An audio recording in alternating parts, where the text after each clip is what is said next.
Okay. All right, so we'll go ahead and get started. Massive attendance today, so we're a little nervous. We'll is it recording? Yep. Great. So this is very flattering lighting for my face. It's recording. All right. Okay, well, thank you all, every single one of you, for attending the environmental justice presentation from the Sierra Club Virginia chapter. I'm Tim Sawinski. I'm the communications manager for the Sierra Club Virginia chapter. And I'll have my colleague introduce herself. I'm Paige Westlink, digital outreach for the Sierra Club Virginia chapter. And that's what we do. We, how many of you, please raise your hand digitally or in the audience if you ever heard of the Sierra Club before today. All right. Okay. I had to think about it. Yeah, all right. I had to think about it. That's fair. So the Sierra Club is the nation's oldest environmental advocacy organization. So in the history of the United States, of all the environmental organizations that have been out there, Sierra Club is the oldest one. Yeah. So we're the organization that has to carry a cane. That's how old we are. And what we focus on is, right now, we've gone from more of like a conservation, like save these pockets of nature, to climate change as being one of the specific elements that we have to focus on. Because obviously, when people want to be able to enjoy nature, then they have to be living on an habitable planet. There's multiple elements to climate change. We could talk about the scientific aspects of it. We could talk about the systemic issues that are driving the climate crisis. But we're not going to do that, because they can look at that right now, a lot of different elements. But instead, we have to focus on a key core element of climate change. That's the concept of environmental justice. So we will have one of us monitoring the thing. If you want to ask questions at any point in time, feel free. We'll just we'll get to them. Joan and Nicole, we're looking at you. You legitimately have questions, so great. All right, so let's go ahead and start with a quick the confidence. You have questions, good. You don't believe in my ability to articulate these things. Got it. I'm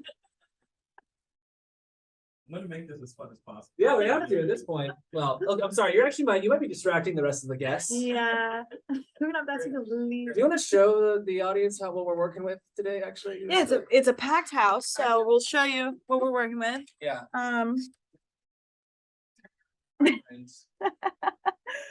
Nicole and Joan, say hey. Yeah. So, all right, we're going to get started then. You want to switch to the next slide? Yeah. All right. Raise your hand if you've ever heard of any of these terms and understand them. And understand them? Yes. Yeah. Or just, you understand the gist. You don't have to understand on a visceral level. Just understand. What is this? Is this a Understand this doctorate level? You gotta know. Okay, Okay, understand I his like doctorate level is not an appropriate metric. So we're gonna start with that right now, because we're not gonna be able to explain things at a doctorate level. So love your expectation. Hey, okay, we got another person. Well, I'm gonna hear anyway, because I can only learn to I will find something I need. Excellent, thank Love you. that. All right, so we're just here. We're talking about the Sierra Club, climate change, all the elements of it. We're not going to talk about the scientific levels of it. We're going to talk about the environmental justice elements of it. So that's what we talk about. Okay, so raise your hand if you've heard of recycling. Not at a doctorate level, I guess. So that's fine. What about carbon footprint? Yeah. Clean coal. Understand that. Natural gas. No, that's all right. It's okay. So were we. So, and the jury's still out on me. And then carbon capture. Okay, so have ever of you presented into any of these things as a solution to reducing pollution? Say that again. Sorry. Have you ever heard of these within the context of this is important to fight pollution? Yeah. Okay. Have anyone ever heard the term greenwashing? Yeah, like sports washing, Like what? like Sports sports washing. washing with the live golf people. No, it's not. I don't think it's like, I don't know, because I don't know I that don't know term. the golf. Yeah. So, hey, hello. Hi. Hello. Sorry, we got lost. No worries. Oh, It's good. fine. It's fine. So now we're up to 4. So We got 4. 4 of 6 total, right? Over here. Yeah. Okay, great. Okay, well, so the idea of these terms, why we're talking about them, is important because you haven't heard of the term greenwashing. What about the term gaslighting? Yeah. Okay. All of these terms, in one way or another, or concepts, were actually invented by petroleum industry. Oh, that is so interesting. Yeah, so let's start with recycling. It doesn't work. Yes, you can recycle cardboard, aluminum cans, and glass, but not at the scale necessary to stop them from being harms and end up in landfills. You cannot, almost completely, cannot recycle plastic, especially single-use plastic. You see these little, where are they? Little recycling images on them. If it's above 1, it's almost no chance it'll be recycled. In fact, 91% of all of the single-use plastic is never recycled. And if nothing's done about that, and we just continue to rely on recycling as a response to plastic, there will be more pounds of plastic in the ocean than there are fish by 2040. Those are the stakes. Recycling is the idea that came from polluters. Actually, in the 80s, there's plenty of studies that show it, that say like, well, Congress is starting to get serious about reducing pollution. Here's the solution. And then there's carbon footprint. That's another big one. Carbon footprint, anyone want to explain what it is? Yes. It's like the impact that you make on the pollution from carbon Right. based on your living. Right. So it's the impact that we make on an individual level. How do we, as a global community, make a difference or make a dent in pollution? It was popularized by British Petroleum. Mhm. It was the idea that pollution's out there and it's your responsibility to do something about it, rather than target the people who are actually causing the pollution. There was the idea that this is systemic, but a systemic problem can be solved by individuals. And it's very converse to what we know as reality. So that's the idea. That's what greenwashing is. Greenwashing is just gaslighting you into believing, hello. No you're worries. okay. Welcome. 7. 7. Let's We're up to go. 7. We'll go to so many other panels, but we got 7. What's up? What's Well, up? I mean, 7's a pretty high number. For a Yeah. Thing that like has maybe 25 people here. Yeah, I'm happy with it. I'm happy with 7. Yeah. We're killing it. Yeah. Thanks for being here. Crushing it. Funny thus far. I'm feeling angry and fired up. That's the point. We of this. love that. So we haven't even got started on what That's we're really every talking day. about. So, all right, so pollution. These things are ideas to convince you that it's your fault. To convince you that the world's problems is because everyone's just not waking up and putting these in a recycling bin. If you do that, it doesn't matter. It's still going to end up in a landfill. It's still going to end up polluting the communities that landfills are built in. And it's still going to end up hurting our climate and our environment. Right, Paige? Yes. So far, so good?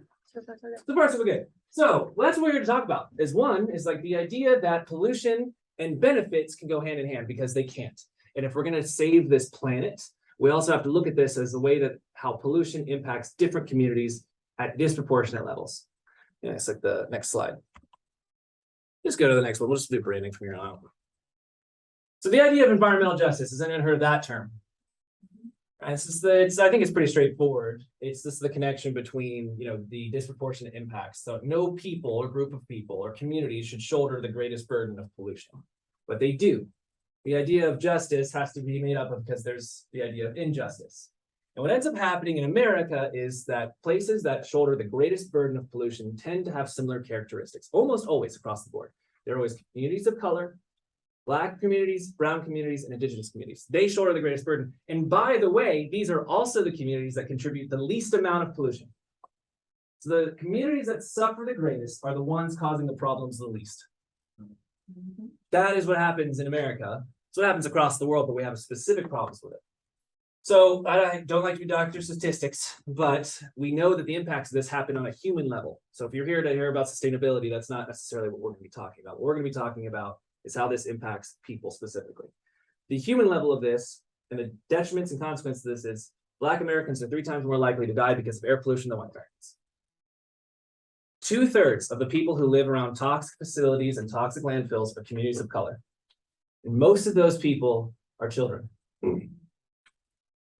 And that's why if you look at the health databases that come through what we know about human impacts, human health, these are the same communities that are generally overburdened by electricity costs, generally overburdened by health issues. You'll see higher rates of asthma, you'll see higher rates of cancer in these same areas. And if you look across them, you'll see that this toxic air pollution is one of the contributors to this.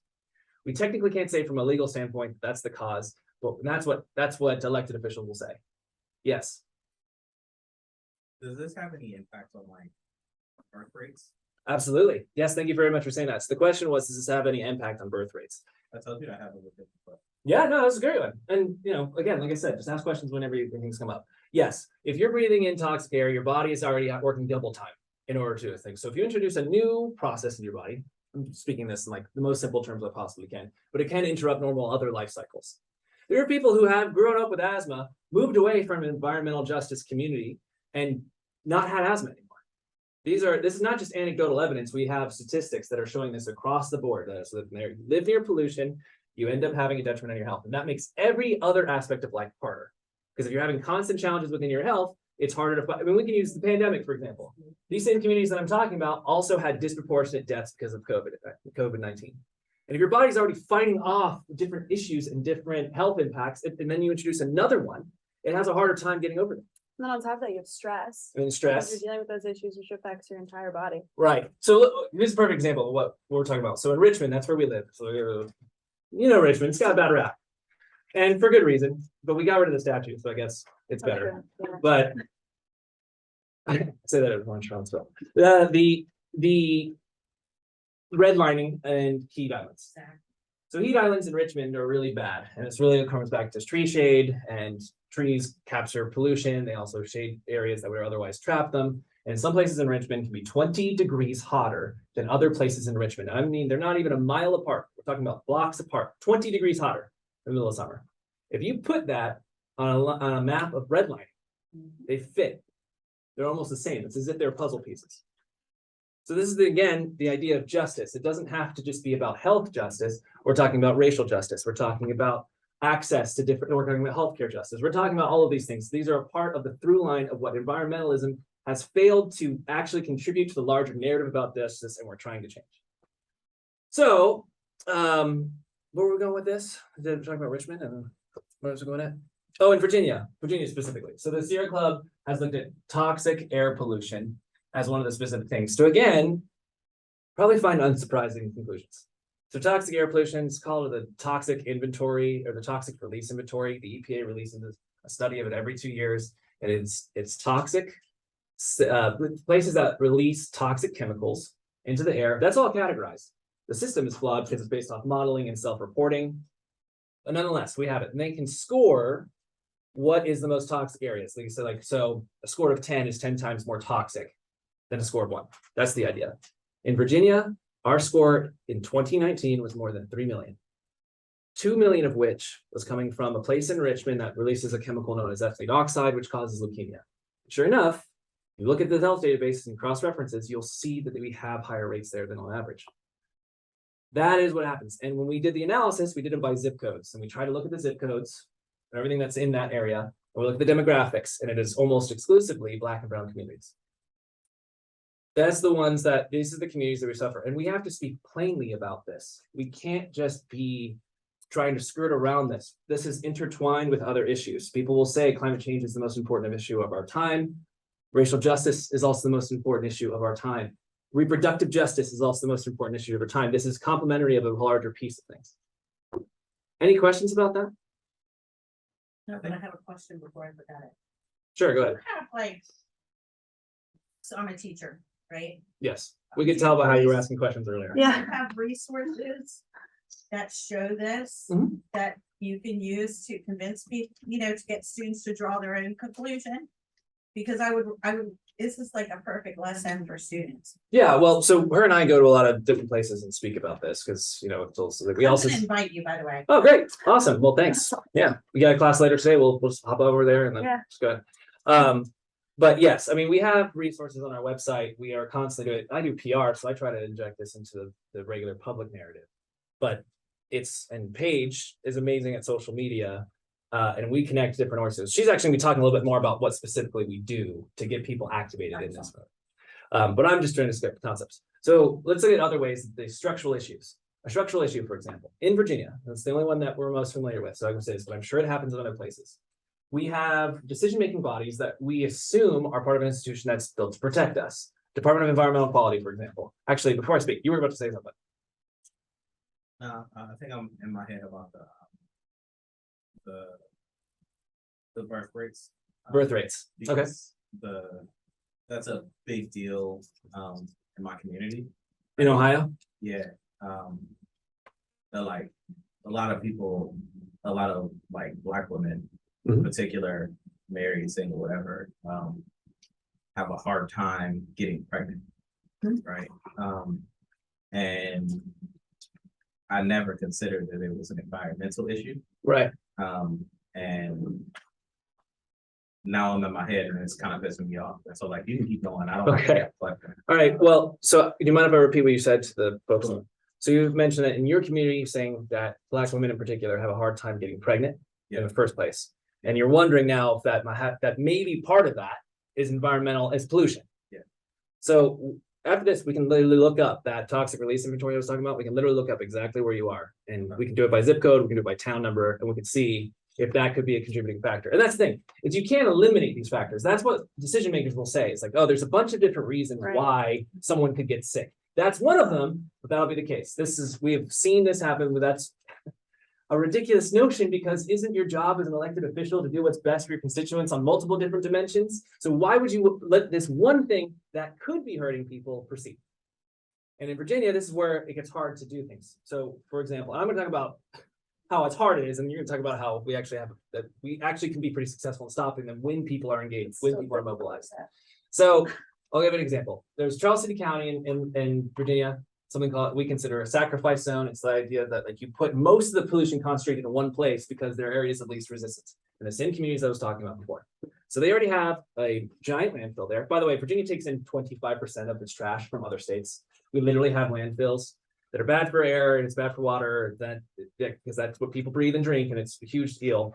But we take most of it, a lot of it, from other states. We're just like, yeah, send us your trash. Anyway, they have a landfill and they have an operating gas plant. It's a natural gas plant. Natural gas isn't clean. That's what they claim it. The idea of natural gas is dumb because there's nothing natural about it. It's just methane. Methane is an air pollutant. It also hurts our climate. Nonetheless, they were trying to build two more, and they were going to be the largest in the country had they done it, within a 5-mile radius of those things, within a 1-mile radius of a school, and within 3 miles of multiple different churches. DQ, Department of Environmental Quality, says, okay, well, no, we want people to say something, so they'll put out an ad that says, hey, comment on this, and then you can come to this decision-making body meeting, and we'll be able to say it. We had people, no one knew about this because it was so secretive. It was a very opaque process of outreach. So Sierra Club and other organizations went to Charles City County and said, hey, this is going on. You should come to this meeting and talk about why you have concerns in this that could happen to your community. Because at the end of the day, communities are the ones who are the experts on their experience. It's not experts, it's not us. It's the people who live there, the people who have to actually deal with these challenges. They're the experts and their voices should be prioritized. But in our system, it's opposite. In our system, it's oftentimes antithetical to that. This is some of the examples. People had to drive, Charles City County is not a well-off county. So people had to literally lose wages, taking off work. They had to find transportation, they had to find childcare. They showed up, it's 45 minutes away from where this plant's gonna be built, away from their homes. They get there, they want an opportunity to say something about it, and they're not allowed to speak. They weren't allowed to speak because they didn't put a comment in an arbitrary form, an arbitrary part of the DEQ website. And the board that was there, they said, oh, there's nothing we can do, our hands are tied. But the attorney general, under a Democrat, by the way, so this is not a partisan issue, said, or the representative for the attorney general's office said, no, you can't do this against law, even though it wasn't. That's what happened. We spoke to people that day and they said, I'm just really scared because my mom has cancer, my daughter has asthma, and I don't know what I'm gonna do. She wasn't allowed to talk. She was not allowed to say that at that meeting. These are the stakes. And this is describing how these things happen from the top line statistics I was giving before, but also to how they proceed throughout every day. Now, Virginia's gotten better. We advocate on sides of the law to make sure that we've done it, but we're still not where we need to be because at the end of the day, pollution is still concentrated for certain communities. Now that I've bummed everybody out, and hopefully you're bummed out. Someone's like, well, I'm for BP. Just making sure none of them were. Do they have any questions? Nicole's from BP. Nicole's from I have no idea. Right, sorry. Jones from BP. Yeah, I don't think we have any questions. no And we questions. still have Nicole and Joan on here. Yeah, great, and thank you both for joining us. Any questions so far about this? So why couldn't that community sue the government for lying about? Who has the money for that? They barely have enough to scrape by as it is. They barely have enough to put food on the table. They can't. Time. But what Yeah. I'm saying is someone else could come in and say this is an investment. And we do. That's one of the elements of the Sierra Club is that we will, what we're called is interveners. So we get people from those communities and then we hire a lawyer to do it. But again, we're outfunded and out-resourced at every turn because the people who are trying to get those gas plants do it. And to your point though, sir, and we could talk about this, what ended up happening again is if we came in and said, this is what you need to do, that's not justice. That's patriarchal. But what we did do is go in and say, what can we do to support the community? What can we do? They started this thing called the Concerned Citizens of Charles City County, or C5. And when they first started, they thought, I'm just a dumb redneck, or I'm just a dumb hick, or I'm just someone who doesn't have the right education, and I can't do anything about this, and I'm scared, and I don't know what to do. And we just said, what can we do? Can we provide resources? Can we give you a platform to speak for yourselves? And they did, and all of those projects were defeated in the last year. It took 3 years, but they did, exactly. And so that's what Paige is gonna talk about. Yeah, that's cool. Yeah, sorry, but yeah, I'm just so, kidding. yeah, any other questions on this? And I'll let you answer it. Yes. I mean, I've been teaching about like Virginia political history Mhm. for a while. And that system is set up to do exactly what you're just saying. Yeah. And Oh, yeah. I found that when I inform students and we look at that, they're very, wow, like, and they start to see that we need to make changes. Like Yeah. the Virginia way, you know, there's good and bad. Yeah. I do a whole lecture on it. But I think what you're doing is probably informing people of the process so they can be successful. Because if you know the tricks, then you can prepare, right? Right, exactly. And that's Yeah. what Paige is gonna talk about. Yeah, So the perfect time to jump this is a in. great transition. Yeah, thank you. So we It's better than what I know. I'll look at the. Yeah, so as Tim was talking about, we know we have these things go on and then we think about, oh, you're gonna be in the audience. No, okay. This is gonna be. I just wanted to make sure. But yeah, we have all these sturdy projects that target these communities in Virginia. And it's not as if the Sierra Club goes out and we're looking for these issues and then we approach people. It's more of a situation where people come to us and they're like, hey, we really need support on this. And what the hell do we do? What are we gonna do? How are we gonna take on such a big entity that's like Dominion or DEQ, you know? Because those are people who have millions of dollars, billions of dollars. And what we do is we tell them how the process works, which Tim talked about a little bit. The comment period process is one of the biggest ways that we get into the decision-making process and get people's voices heard by the people making the decisions about their own community. And the comment period process is sometimes only, or I think it's required to be 30 days. And then sometimes they extend it to 60 days. Depending on the issue. Yeah, depending on, but they really can do whatever they want. So landfill, it's only 21 days, right? Yeah, which is wild. Tim said landfill is only 21 days right now on a comment period. And that's where you can submit your comment. Hey, by the way, what you're about to put in my community, it's gonna give me cancer and it's gonna kill my kids. You only get 30 days. 30 days to let people know. Find out about it, Exactly. to figure out how to respond and respond. And to spread that word to your community, which they don't, I mean, it's improved, as Tim was saying, it's definitely improved. And I wish I could be this like, here's the good side of things, but also there's part of it that's definitely not gonna be negative too. But yeah, so they've improved on outreach to communities a little bit, but it's still like, it's not like comment periods. Who's heard of a comment period? It's not something that everyone knows about because it's not something that they advertise well, and it's not something that people know about. And it's exactly how you would influence whether you want a fossil fuel plant in your backyard, or if you want a toxic facility next to a playground in your neighborhood. That's how you would get involved. But people don't know that because it's just not shared. So that's what we do. We let people know. We're like, hey, someone in your community, they came to us, there's a toxic facility being built right here in your town, and you should make a comment. You can make a comment and let them know why you oppose this project. And then they can send those comments directly through a link that we build, and it'll go straight to the decision makers. It'll go to the air board or the water board or the waste management board. It'll go right to their inboxes.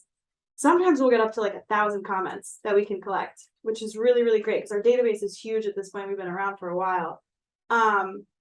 But the most important part of this is getting stories in there. As Tim was talking about, having a real life. Do you have a question? Or you just, Well, it was curious when you Yeah. said the story. How do you tune your story to social media and you click with the algorithms within the community?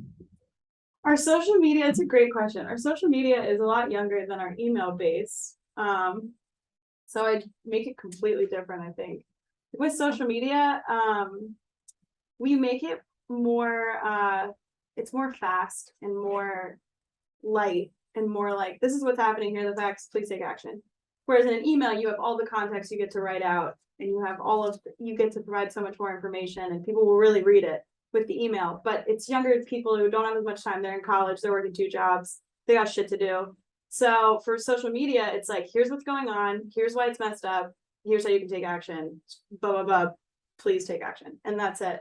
And usually that works pretty well on social media. We're still figuring out how we can get more people involved over social media and kind of build our base. But that's what we've seen work the best, is just being straightforward and also kind of having some fun with things too, of like, hey, this is messed up. We wouldn't say that in an email. We'd be like, here are the facts. So it's a little bit of a different approach. So you don't do the longer story. No. social media. You can't link to a video or something. We do. Yeah, okay, so we do reels, which are the quick where you're scrolling through Instagram, you get the videos. We have reels where Tim will talk about an issue that's going on, or we'll have someone on staff talk about an issue that's going on. And we'll say as much as we can within, we like to keep it to 60 seconds, just because we've noticed that keeps the most viewership on the videos. But we'll make sure that we start out with what's going on. We'll give context, there'll be an emotional pull, and then we'll have an action alert link to that post with the video. And that gets a lot of people too. I think it was like 20 to 30%. So the airport too, we did the story there. Yeah, Well, Pennsylvania. So you're relying on the data provided by the company. Yeah, you can see insights, but then we also see on the back end of things with our action alert links, we can see how many people take action and where they took action. So we'll see like, oh, they took action from the email, but these people took action on social media. So we can see it that way, which is really, really great.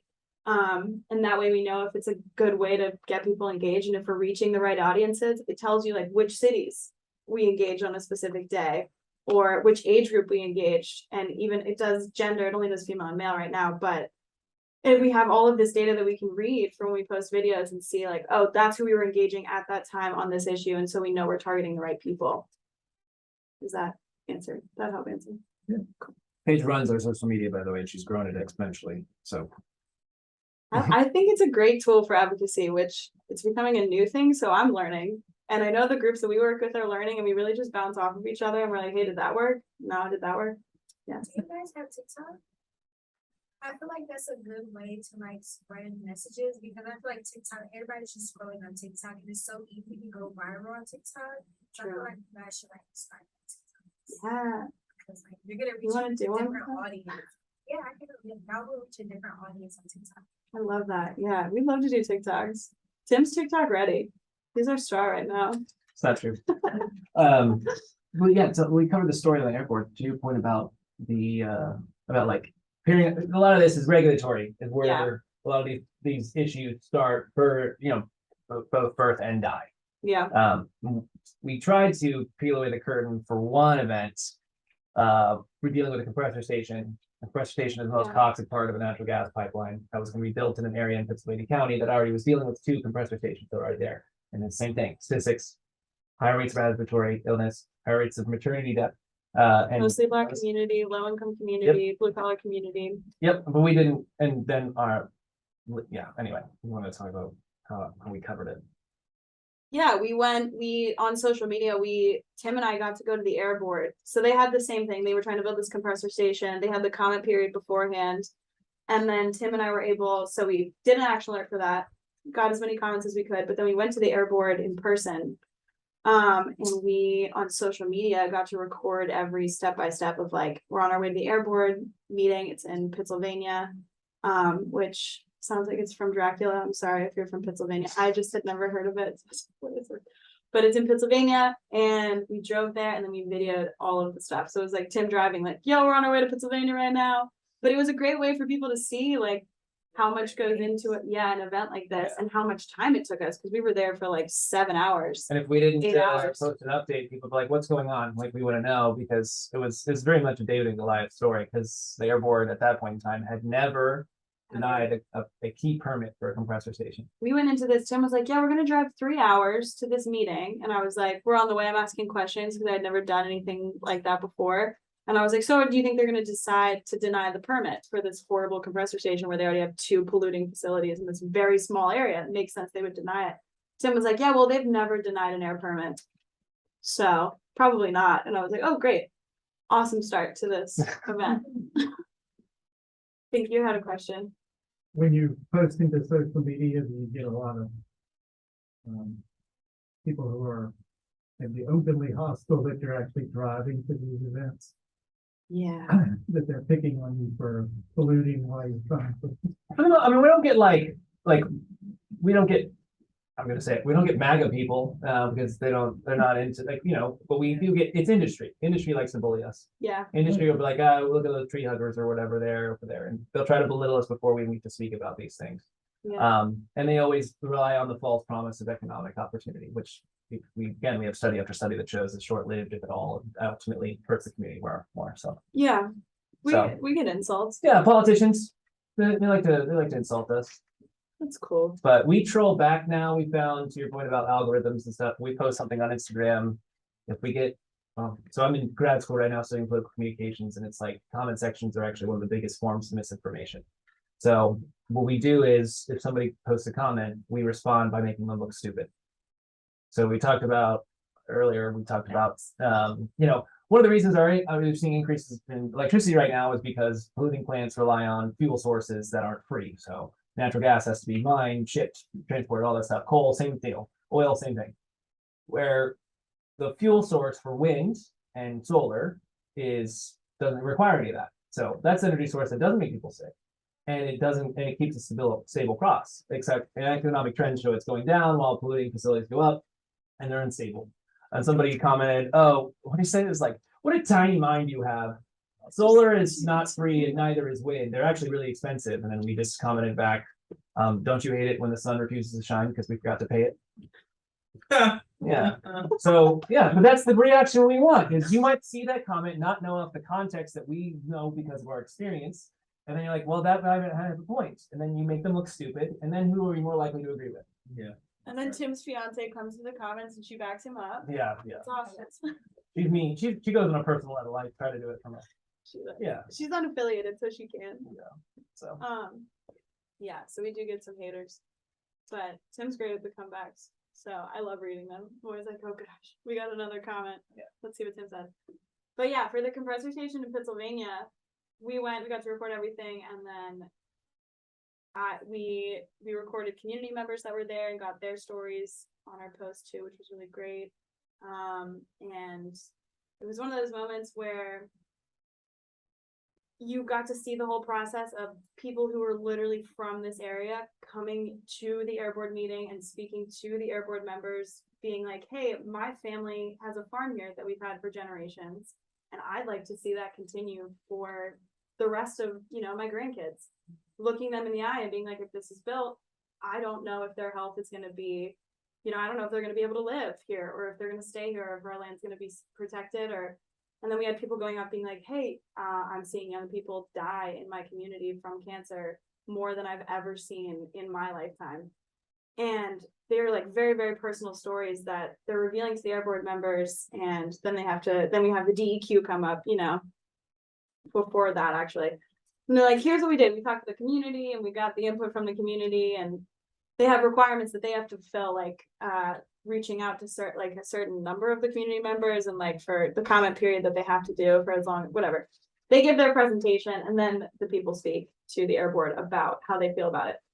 So Tim and I got to record all of this, be there for it, and listen to these stories, and then they make a decision. And this is probably 4 hours before even a decision.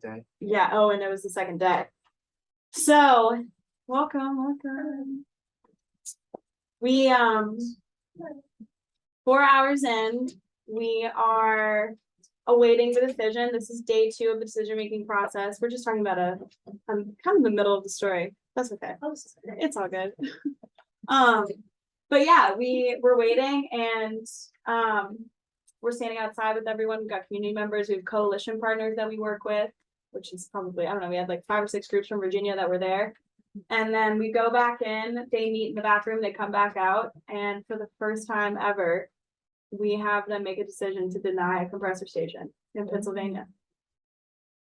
And it was crazy. It was crazy. It was crazy. Historical moment. Yeah, but it was really because of these stories that have been told from community members who just had heard about it, gotten the support they needed to be there, and given their stories, they moved these decision makers to be like, okay, yeah, this is something the community doesn't want. And that's when we see things like this working. Yeah. And that's what we try to push for every single time there's a comment period. Hey, this is happening. You could be there and you could say one thing that could change someone's mind. And that could be the yes that you need to stop, or the no that you need to stop a compressor station that would save, thousands, millions of lives. I don't know. Yeah. Depends. So yeah. That's Yeah. a big deal. Yes. What are your resources to fight the pipelines, like Mountain Valley Pipeline? Our resources. Yeah, or how are you? Oh my gosh. going Well, about doing yeah, we have incredible organizers on our team. Lynn Godfrey is our pipeline organizer. She's such a badass. She's been doing it forever. Tim works with her a lot, but she God, if you ever see her name anywhere, talk to her because she's great. But she does all of that. We just support. Tim recently this morning sent out an action alert about a comment period that's going on with is it MVP? No, it's a super fun site in Oh, Portsmouth. okay. Yeah, she does so much. But yeah, she organizes that work. We have the action alert links that we get to send out to this huge list of people. It's like 70,000 people that we have that we get to send these things out to. That's like, take action, let them know that we care about this thing. So with the pipelines, we use that a lot, where we just send messages to decision makers, but we also have people on the ground going to rallies. Lynn's one of those people who's really great at working with the community members and kind of tapping into what they need and supports them, and especially with Mountain Valley Pipeline stuff, like she is on the ground at all times, really just getting to know people that are working directly with everything. So the organizers do most of the work. I get to support it. Tim's great with PR and supporting it too, with comms and messaging, and that's basically how we've been doing the MVP stuff. Yeah. Anything. Well, and Paige is not tooting on her horn as much as she should be. So the digital actions that we do, she runs. So when we get 1,000 people to make a comment, now that's 1,000 people who have the right, according to the state, to speak at these meetings. She's the one who puts them all together and disseminates them. And that's what it is. I mean, like I said, these things live and die in the regulatory process that nobody knows anything about because there's an education gap. And why would there be? Who's ever heard of the Virginia Department of Environmental Quality before this? Right? But they're the ones who have to operate the procedures. And by the way, that MVP thing, they showed a slide during the presentation that said 900 people oppose this project and 130 approve this project. Anyway, we as DEQ, with the mission of protecting people from the environment, we say that our recommendation is that you should approve this project. Those are the stakes. And so what Paige, I think, very eloquently captured is like justice element's not just about highlighting the issues, it's also that the people got to speak for themselves. And that was more powerful than an expert or a lawyer or me or Paige being able to speak about it. All we want to do, and Paige is really good with social media about this, is giving them a platform, share our platform as the oldest environmental organization, but let them speak for themselves. That's true. But yeah, we're really lucky because we have that freedom to be, I don't think all the organizations have that freedom to just kind of say whatever, or kind of play around with social media and take this interesting approach of being like, nah, here's what's actually going on, rather than getting too technical. Yeah. I don't think we talked about that at all. I think with the comment period stuff and with environmental stuff in general, it is so coveted, which is also just such a justice issue because it's like the access to knowing about these things, like Tim was talking about clean carbon or clean coal. Like these terms that people don't know, or I don't know, greenwashing, or what's another one that we see all the weatherization.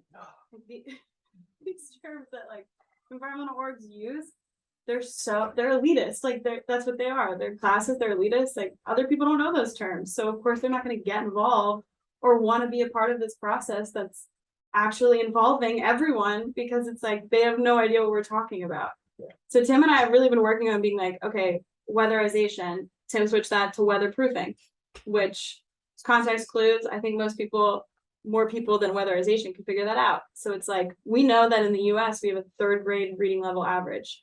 I'm at like 5th grade pushing it, but we know this. And so that's why when we post about things, we're not like weatherization, because we know we're not gonna capture people with that. And we're just gonna keep continuing to pull from the same base of people, which in the environmental movement is mostly older white men.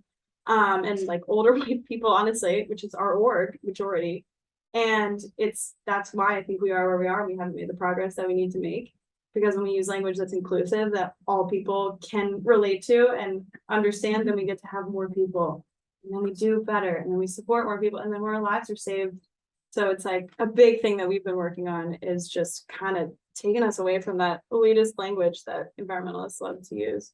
Yeah. And making it more accessible for everyone. Yes. I'm ready. Water quality Okay. in Virginia.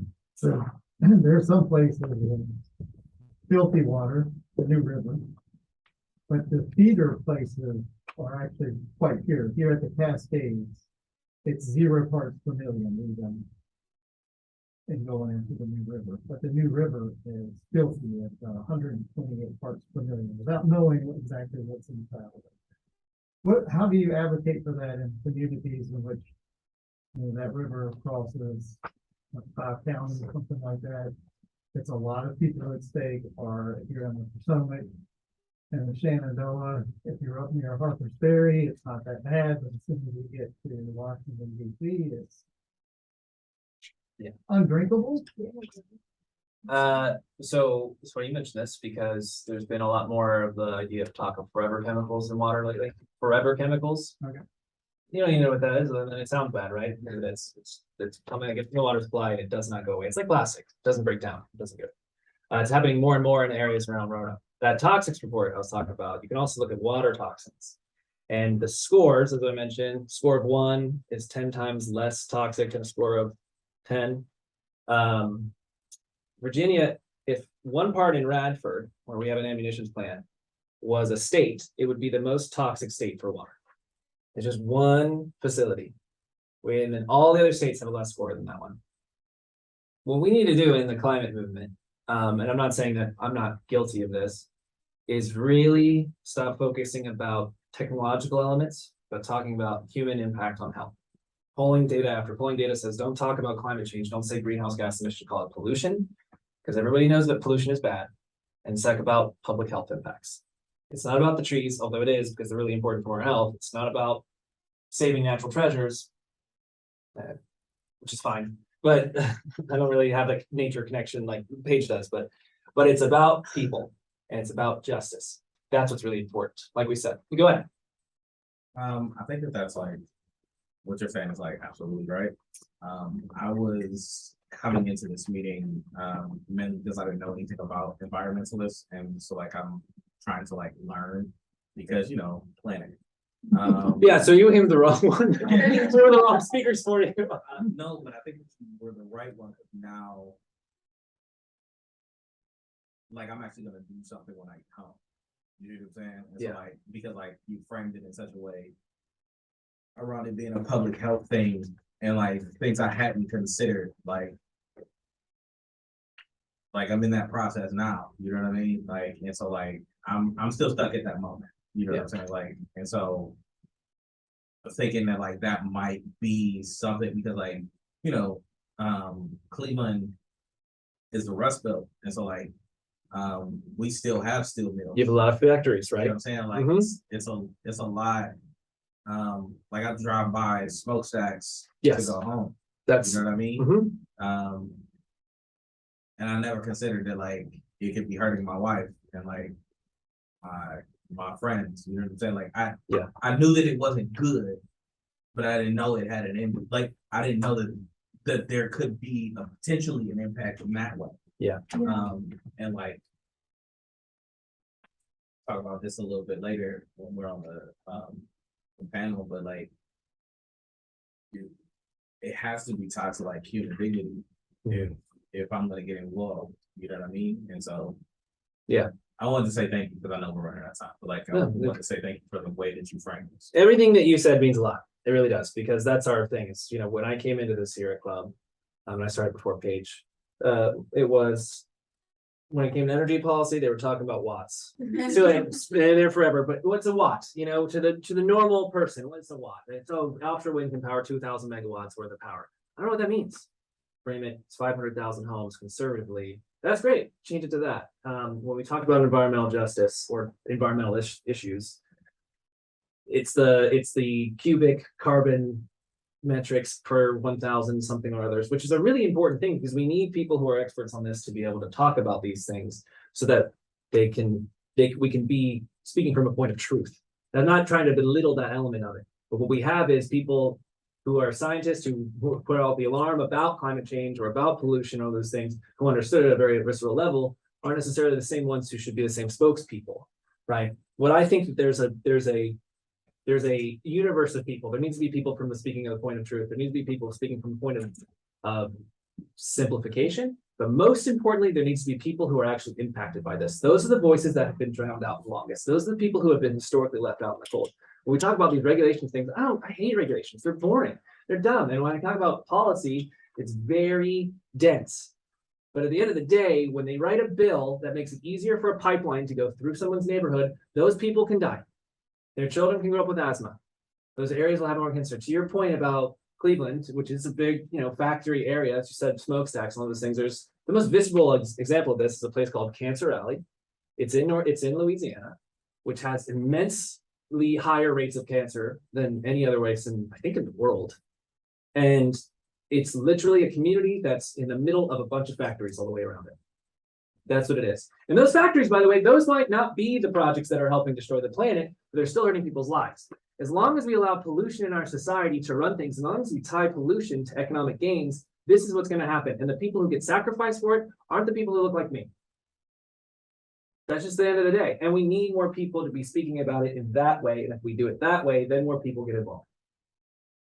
My 2 cents. So I think there's a place for everybody there's a part for everybody to play, and I don't want to belittle any measure of it, but I think where the environmentalism is skinniest right now is impacts of normal people and just making sure that we're speaking in a way that everyone can understand. Yes. Hi, I'm a 4th year at UVA. I did an internship. I did an internship a couple summers ago with BSI, which is a citizen scientist group that was working on MVP stuff. So Cool. they were doing research for public comment in order to show that particulate matter was one of the pipeline. So, I'm an environmental science. I was an environmental science major, and then I started doing public policy. And it was like, oh, this part's way more cool, to your point, like very much mapped onto my journey, being like, oh, the environmental science department is a bunch of old white guys teaching like very hard science, not really the fun part of it. But anyway, that was a lot of context. But my question is, as much as I do very much relate and understand the point that getting people fired up broadly by humanizing these issues is important, but are you seeing better concrete outcomes to your lobbying efforts when you are calling out science and public comment bureaucratic spaces, or are you actually seeing better results from, because I want it to be the latter, but are you seeing that right Thank now? you. I'm really glad you asked this question. So I've been a lobbyist at the Virginia General Assembly. This will be my 8th session. They aren't that smart, by and large. We have some really special people who are elected officials. We have some really special people who are really, really intelligent. We do. We have Jennifer McCullen is somebody we work with all the time. She's sharp on every single issue. But I've talked to people on the education committee who didn't know that we have a teacher shortage in Virginia. I've spoken to people in the appropriations committee who didn't know what that committee does, which is just fill out money. Thing is, they have lives just like anyone else. We have a part-time legislature. And what ultimately happens is they have to go through 3,000 different bills. Not a person can actually absorb that information. There's an army of lobbyists because industry can pay for that, as opposed to communities being able to be there. Because again, it's in the middle of winter, it's in January. They can't just bid up work because the same people are most impacted by these are the same people who would lose wages if they did. That's part of it. So to your point, yes, the scientific part is matters. And I really don't, I feel like I'm worried this is getting sold as we shouldn't care about the science. The science is really important. The science is something that is crucial to it because we have to know that we're speaking truth, speaking the right, and having that high ground. But nothing works more than making people feel something. I've been in committees where they've had the right idea and a bunch of people from a marginalized community. It was a farmers thing one time. It was to reduce pollution. A bunch of the farmers showed up and said, I just don't want you telling me what I have to do. And it became from, everyone was gonna vote again in favor of this bill to help reduce pollution, because it was framed by the people who was gonna be impacted by it, even though they didn't, and say this with respect, they didn't understand the point of the bill. But someone got riled up, they went in there, and every single person in that committee changed their vote. There was no scientific data. There was no one saying, oh, this is gonna hurt my farm by this much, I'm gonna be able to sell this many less crops, or I'm gonna not make as much money. It was just them saying, well, why do you have the right to tell me what to do? That was the frame. And everyone knew in that we teach legislative advocacy for classes. Because it's actually pretty easy to do these things. Like literally anyone can show up and speak to a committee. Literally anyone can write their own bill, and the Department of Legislative Services will write it for you, and then you can literally change laws just by yourself. But it's just, look at politics today. Look at who's elected. Even in the highest echelons of them, we have people who say outrageous things that have no basis in fact or fiction, and they get elected over and over again. What ultimately happens is, and this is, by the way, so this is a tag out thing. You could come up here. No, I know. I wanted to mention that the other thing is gonna happen at 1:20, and that's what our boy is going to. All right, so we should Yeah. go. Gotta support our people. Anyway, but yeah, so making people feel things has to be the start. The start has to be making people feel things and supplement that information with things that would be the right context and make sure that you're in the scientifically correct one. Yeah, is that a thing? Mr. Quality for a zinger. Where in Virginia is your logo from? That's not a Virginia thing. That's actually, we really hate that logo. It's the It's worst. supposed to be a sequoia tree. The guy who founded the Sierra Club, his name's John Muir, is a big time white supremacist. Which we need to acknowledge. And he helped save sequoia trees. That was his claim to fame. So that's what that's supposed to be. We want to change it. In fact, I usually cut it out now because to your exact point. It's fake news. It is You're fake. not supposed to do that. I know, you're right. You That's gotta what we call it got to do. Yeah. And yeah, I think